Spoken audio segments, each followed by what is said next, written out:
मेरे दिल की मजबूरी को कोई इल्जाम न दे, मुझे याद रख बेशक मेरा नाम न ले। तेरा वहम है कि मैंने भुला दिया तुझे, ऐसा एक भी पल नहीं जब मेरा दिल तेरा नाम न ले। आइए इसी शुभकामनाओं के साथ एक छोटी सी कहानी सुनते हैं रोज की तरह। बहुत सुंदर है, बहुत शिक्षा देने वाली है। एक व्यक्ति था, जंगल की ओर रास्ते में जा रहा था। वो जंगल की ओर रास्ते में जा रहा था तो एक परी थी जो आसमान में उड़ती हैं। परी वो क्या थी कि जो झाड़ियों में फंस गई थी।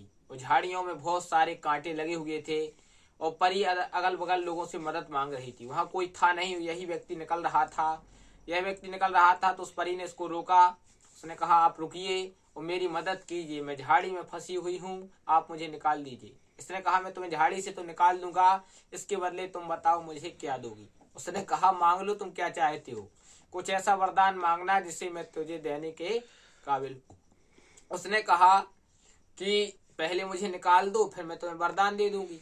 परी ने कहा, उसने कहा, नहीं नहीं, आप पहले वरदान दो, मैं फिर आपको निकालूंगा। तो उसने पहले वरदान मांगा, सबसे पहले वरदान मांगा हाथ जोड़कर कि अगर मुझे वरदान देना चाहती हो तो मुझे वरदान दो कि मैं जिस चीज को छू वो चीज सोने की बन जाए। इसका वरदान कहा। परी ने कहा, तथास्तु, मैं तुम्हें वरदान देती हूँ।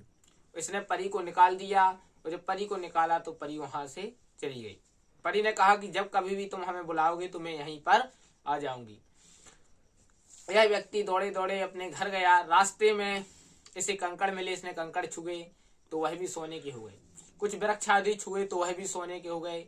घर में जितने भी लोहे के सामान थे, जितनी भी वस्तुएं थी, इसने छुई, सोने की हो गई।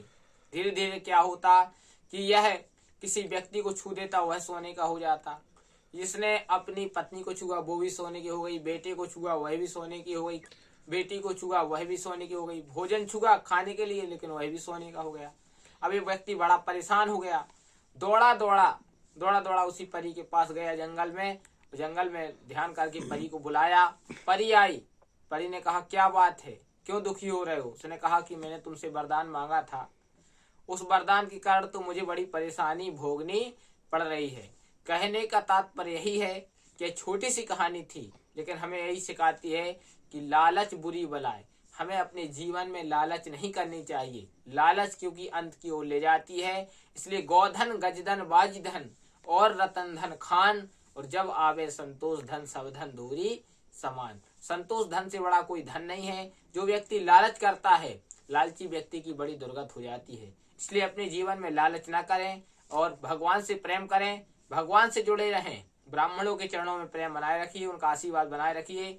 ईश्वर भक्ति से जरूर जुड़े रहिए, भगवान को मत भूलिए। फिर देखिए आपकी जिंदगी में माला माल आप हो जाएंगे। इसी शुभकामनाओं के साथ मैं गोकर्ण परम पूज्य महाराज आपसे विदा लेता हूँ।